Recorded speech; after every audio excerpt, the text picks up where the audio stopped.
நூலும் சிகையும் நுவலின் பிரம்மமோ. நூலது கற்பாசம் நுண்சிகை கேசமாம்.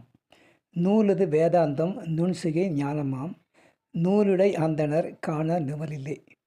பூநூல் அணிந்திக்கிற குடிமை வைத்துள்ள ஒருவரை பிரம்மத்தை எறிந்தவர் பிராமணர் என்று சொல்லிவிட முடியுமா?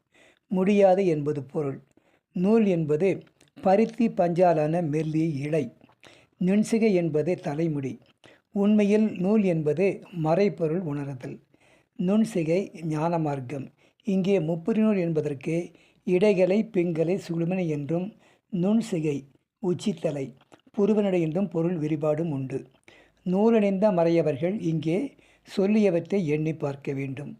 நூல் பருத்தி நூல், வேத நூல். சிகை தலைமுடி. தலையுச்சி நுவலின் சொல்லின். பிரம்மம் பிராமணத்தன்மை. கார்பாசம் பருத்தி.